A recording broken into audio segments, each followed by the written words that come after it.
Alléluia, peuple de Dieu. Le Saint-Esprit me pousse à développer ce thème qui est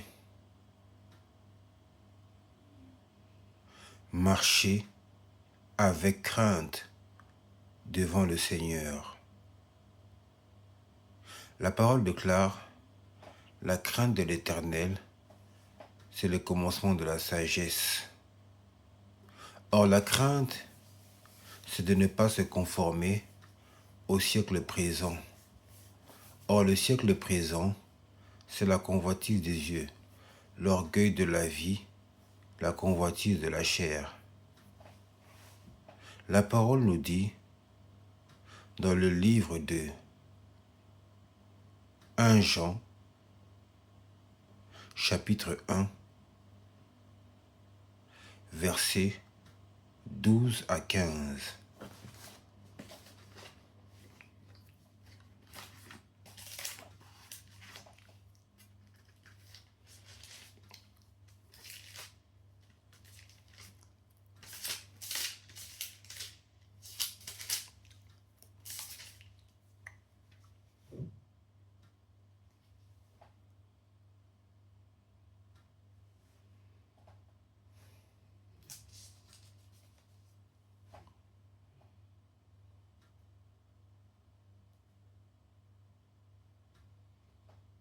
Ou plutôt 1 Jean, chapitre 2, versets 12 à 15.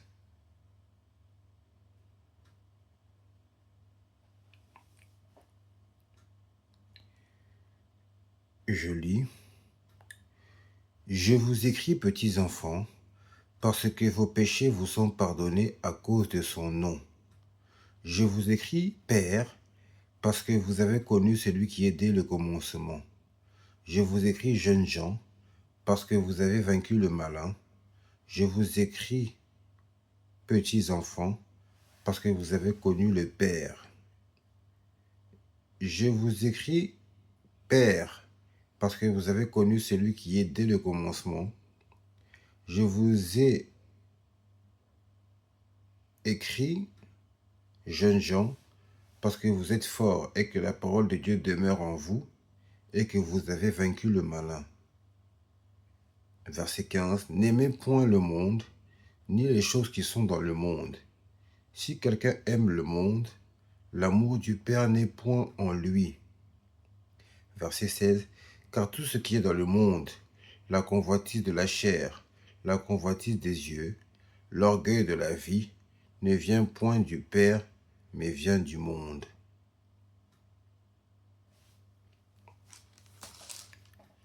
Le monde est un système imposé par l'ennemi Satan. C'est ainsi que la parole déclare. Celui qui aime le monde, l'amour du Père n'est point en lui. Parce que le monde nous pousse à convoiter des choses que nous désirons avoir avant même d'avoir la communion avec le Saint-Esprit. C'est ainsi que la Bible déclare. Recherchez premièrement le royaume de Dieu et sa justice, et tout vous sera donné par-dessus. Or, en premier lieu, l'homme doit chercher d'abord les intérêts du royaume, la justice du royaume. L'homme doit chercher à être selon l'image et la ressemblance de Jésus. Quand la Bible déclare, Dieu créa l'homme à son image et à sa ressemblance. Or, l'existence de Dieu est simplement là pour faire du bien aux hommes. Dieu existe pour faire du bien à ses créatures. Et la parole déclare dans le livre de 1 Timothée, chapitre 2, versets 3 à 5.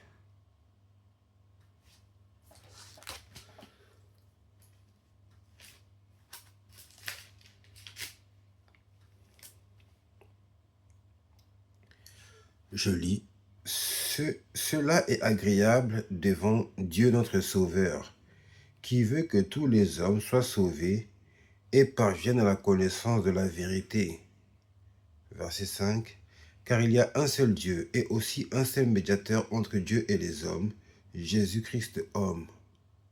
Verset 6. Qui s'est donné lui-même en rançon pour tous, c'est là le témoignage rendu en son propre temps. Alors, Jésus s'est donné en rançon, c'est-à-dire que l'homme était esclave, l'homme était pécheur, il n'avait pas de vie. Tel que la parole déclare, le salaire du péché, c'est la mort. Mais le don gratuit de Dieu, c'est la vie éternelle. Alors, il y a deux possibilités. Soit demeurer dans la mort à cause de son péché, soit obtenir la vie éternelle par la rançon de Jésus. Parce que se donner en rançon signifie s'offrir afin que la personne qui est condamnée puisse obtenir la liberté. Et la parole déclare, si le Fils vous affranchit, vous serez réellement libre. Or, le Fils, c'est Jésus. La parole déclare, le Fils de Dieu apparu afin de détruire les œuvres du diable. Or, le diable, c'est le monde. Car par orgueil, les hommes aiment le monde, adorent le monde. Car l'orgueil de la vie, c'est aimer le monde plus que la parole de Dieu. C'est ainsi qu'on définit cela, l'orgueil de la vie. Parce que la vie, c'est l'existence d'un homme à travers son orgueil, à travers sa convoitise. L'homme ne vit pas pour plaire à Dieu, pour marcher avec Dieu, mais l'homme vit pour aimer la vie et tout ce qu'elle propose. Or, la parole déclare, Jésus est le chemin, la vérité, la vie. Il y a deux types de vie. Il y a la vie que Jésus peut nous offrir et il y a la vie que le monde a à nous offrir. Et ces deux types de vie sont opposés. La parole déclare,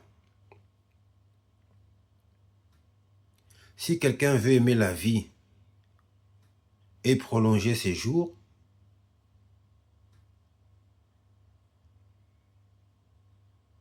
qu'il recherche la paix et la poursuive. Or, la parole déclare,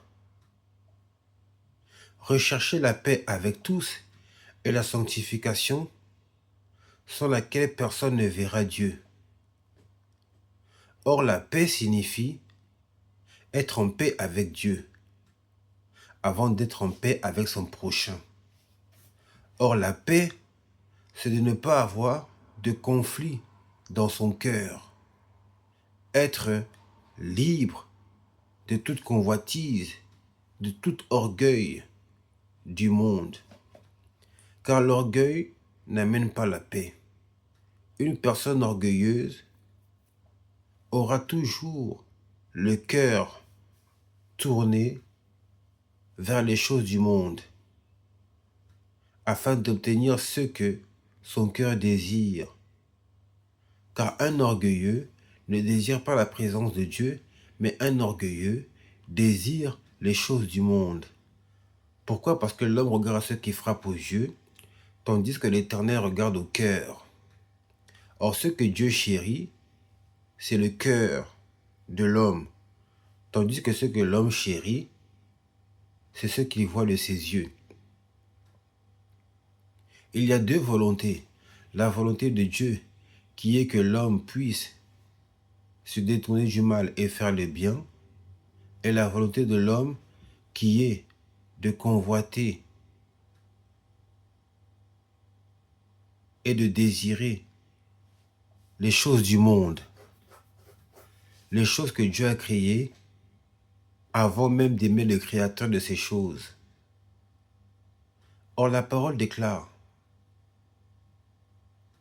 dans le livre de 1 Jean,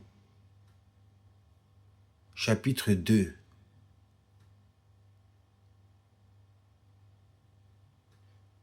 verset 14,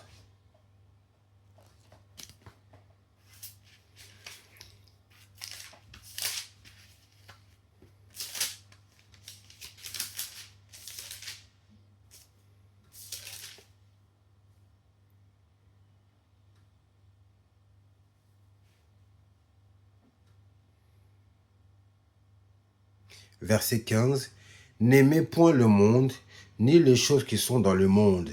Si quelqu'un aime le monde, l'amour du Père n'est point en lui. » Effectivement, quand un homme aime le monde, l'amour du Père n'est point en lui. Pourquoi? Parce que nul ne peut servir deux maîtres. Or, servir veut dire travailler, offrir, donner pour son maître. Alors, quelqu'un qui travaille pour le monde, qui s'offre pour le monde, qui se donne pour le monde, se donne corps et âme pour le maître qu'il a choisi. C'est ainsi que la parole déclare, « Tu aimeras le Seigneur ton Dieu de toute ton âme, tout ton cœur, toute ta pensée. » Or, lorsque l'homme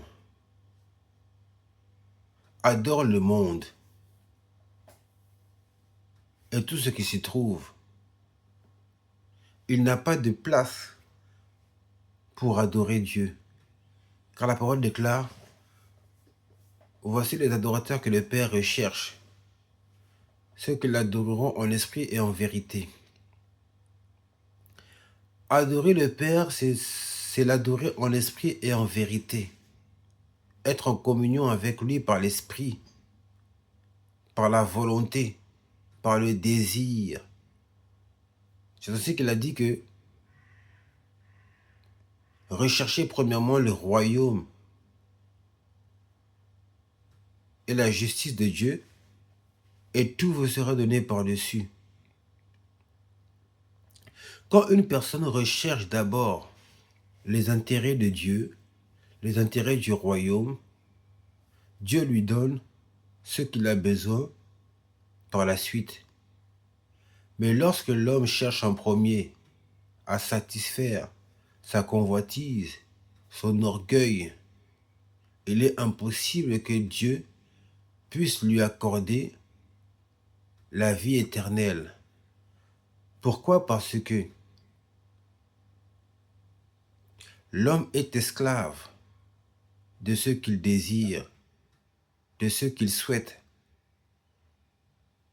C'est ainsi que la parole déclare.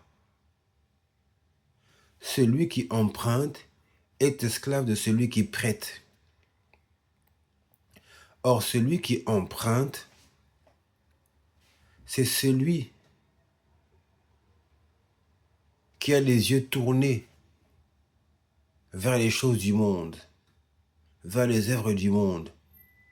Pourquoi? Parce que l'homme est passager sur la terre. Tout ce que l'homme obtient sur la terre ne lui appartient pas. Mais c'est un prêt. À la fin de sa vie, l'homme rendra tout ce qu'il a acquis sur la terre au maître qui lui a donné ces choses. C'est pour cela que la parole déclare, « N'aimez point le monde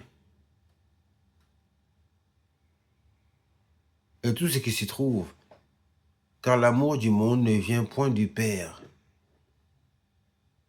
Alors, le Père, lui, son rôle, c'est de nous bénir de toute bénédiction dans les lieux célestes. Or, la première bénédiction de Dieu, c'est sa parole, telle que la Bible déclare, dans le livre de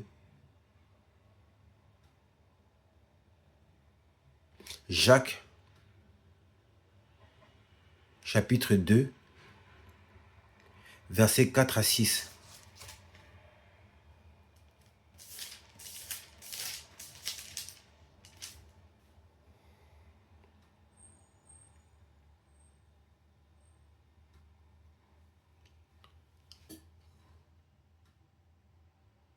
Je lis.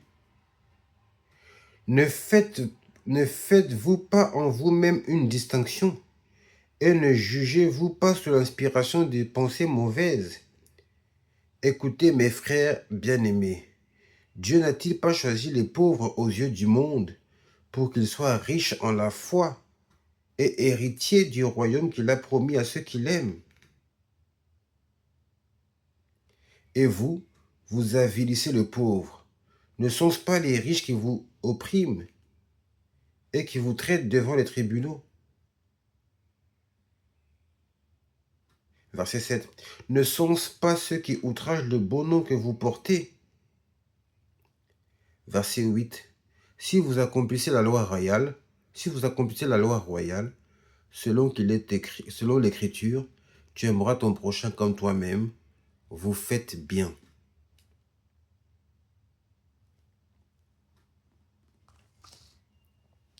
Voilà. Le riche, c'est celui qui demeure dans la foi.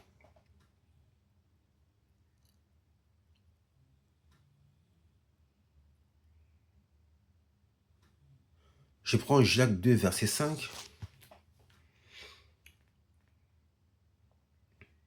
Écoutez, mes frères bien-aimés, Dieu n'a-t-il pas choisi les pauvres aux yeux du monde pour qu'ils soient riches en la foi et héritiers du royaume qu'il a promis à ceux qui l'aiment?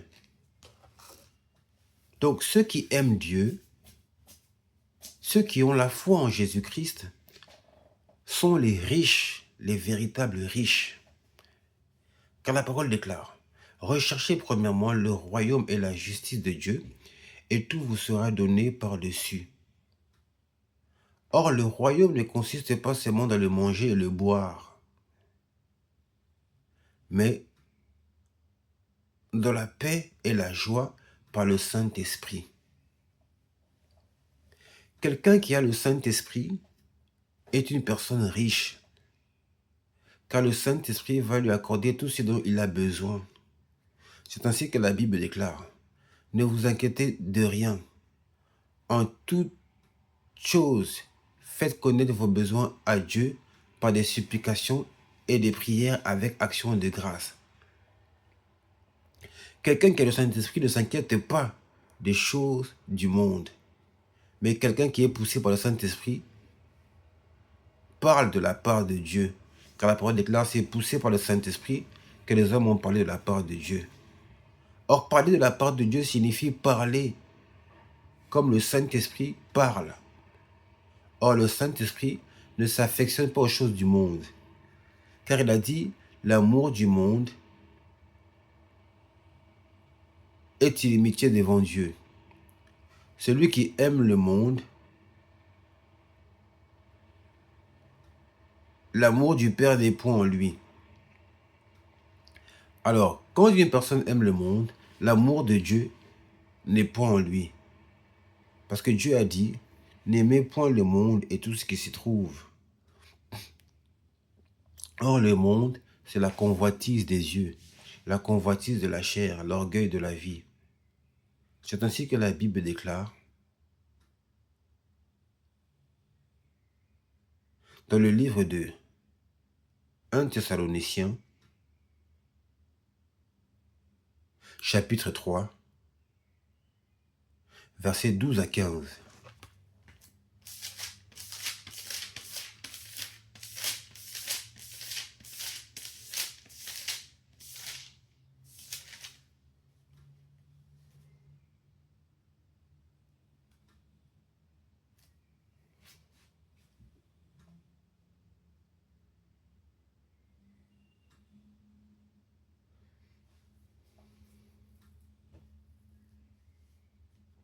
1 Thessaloniciens, chapitre 3, versets 12 à 13.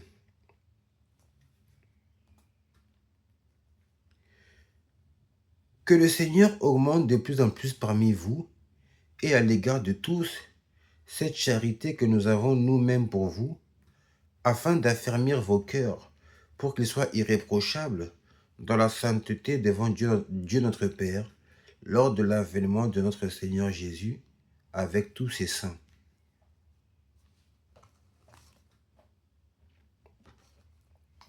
Alors, la charité, c'est l'amour. Dieu a tant aimé le monde qu'il a donné son Fils unique afin que quiconque croit en lui ne périsse point mais ait la vie éternelle. Le rôle des créatures de Dieu, des enfants de Dieu, nés d'eau et d'esprit, nés de nouveau, parce que la parole déclare, si quelqu'un naît de nouveau, il ne peut voir le royaume de Dieu. Or, ce qui naît de nouveau, c'est notre cœur. Autrefois, nos cœurs étaient tournés vers les idoles, vers les choses du monde. Nous convoitions les choses du monde, nous aimions les choses du monde plus que la sainteté de Dieu. Certains, pour obtenir les biens du monde, fraudaient, volaient, mentaient, faisaient la prostitution, calomniaient, portaient de faux témoignages, faisaient des choses qui ne plaisaient pas à Dieu pour obtenir les biens de ce monde. Mais la parole déclare,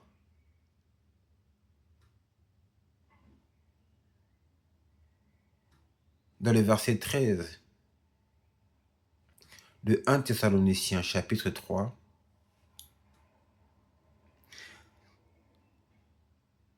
je commence à partir du verset 12, que le Seigneur augmente de plus en plus parmi vous et à l'égard de tous cette charité que nous avons nous-mêmes pour vous, afin d'affermir vos cœurs pour qu'ils soient irréprochables dans la sainteté devant Dieu notre Père, lors de l'avènement de notre Seigneur Jésus avec tous ses saints.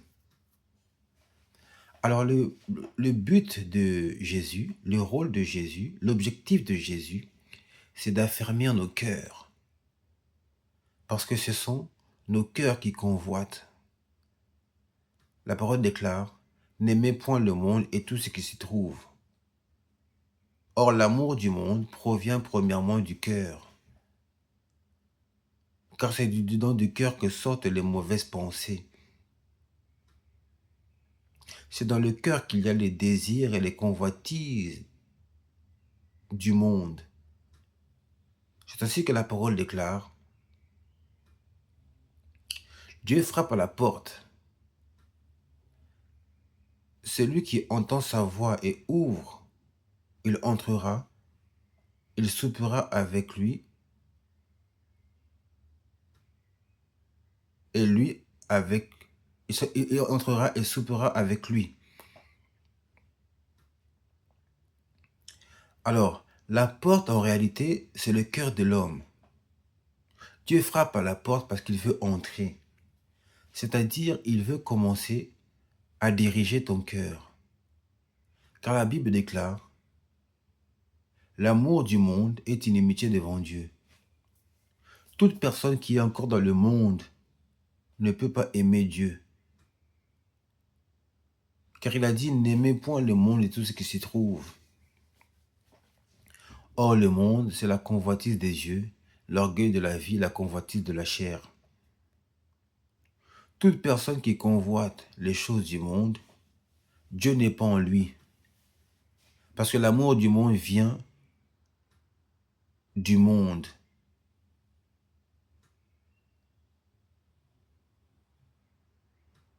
Et Jésus apparaît afin de détruire les œuvres du diable. Le diable s'est présenté devant Jésus et lui a dit, si tu te prosternes devant moi et si tu me sers, je te donnerai toute la gloire de ce monde. car elle m'a été donnée, et je la donne à qui je veux.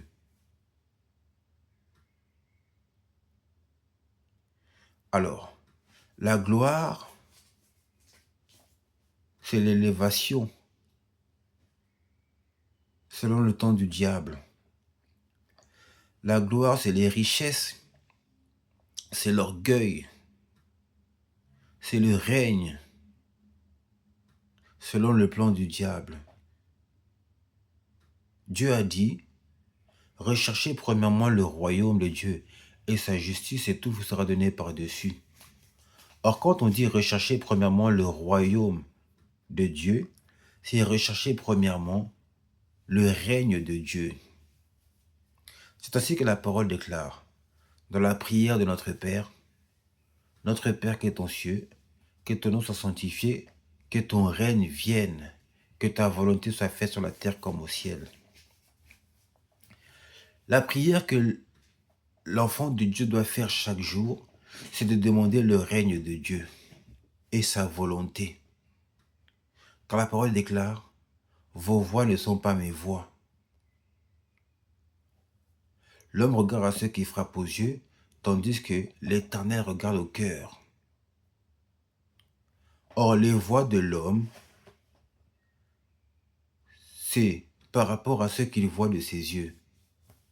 L'homme emprunte des chemins qui lui semblent agréables devant ses yeux, tandis que l'Éternel emprunte des chemins que lui-même juge bons par rapport à ce qu'il voit dans l'éternité. C'est ainsi que la parole déclare, vos voix ne sont pas mes voix et vos pensées ne sont pas mes pensées. Pour discerner les pensées de Dieu, il faut écouter sa voix, tel que la Bible déclare, mes brebis entendent ma voix et elles me suivent. Or, entendre sa voix, c'est être en communion avec lui par son esprit. Elle a dit, si quelqu'un veut venir après moi, ou si quelqu'un veut être mon disciple, qu'il renonce à lui-même, qu'il se charge de sa croix et me suive. Pour venir après Christ, il faut porter sa croix. Or, porter sa croix signifie, il faut renoncer au monde, il faut quitter le monde. Il faut être prêt à mourir dans l'humiliation, l'humilité, le mépris, tel que Christ était mort, afin de vivre la gloire éternelle dans le royaume de Dieu, tel que Jésus-Christ est assis à la droite du Père. Dieu lui a donné le nom qui est élevé au-dessus de tout le nom. Il a souverainement élevé. À cause de son humilité, à cause de la croix qu'il a portée. Lui qui n'a point commis de péché, Dieu l'a fait devenir péché pour nous, afin que nous devenions en lui justice de Dieu. Par le péché du monde qu'il a porté, nous sommes devenus justes, nous sommes devenus justice de Dieu. Son sang nous a justifiés.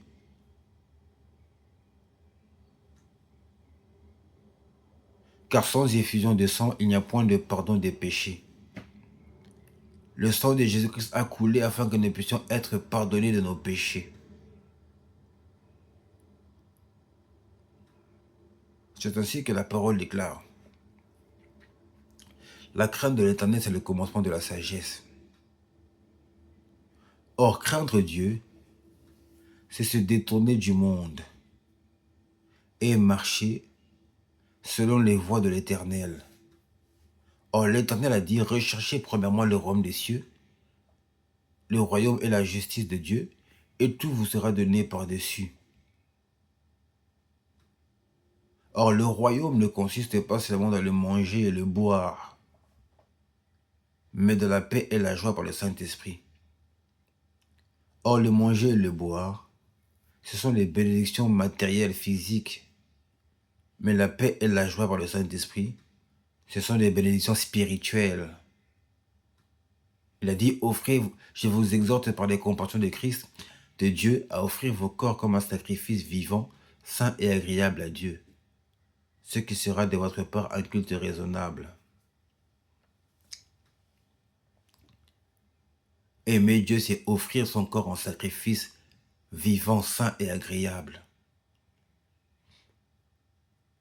Or, saint signifie pour la gloire de Dieu et non pour la gloire du monde. C'est ainsi que la parole déclare dans le livre de 1 Jean,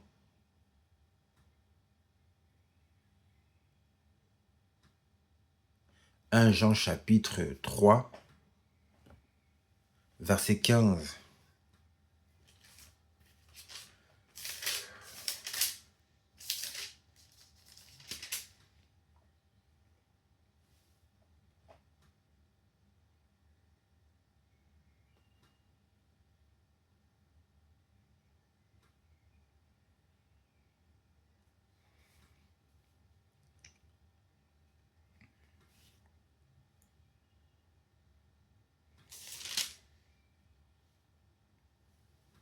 1 Jean chapitre 2, verset 15.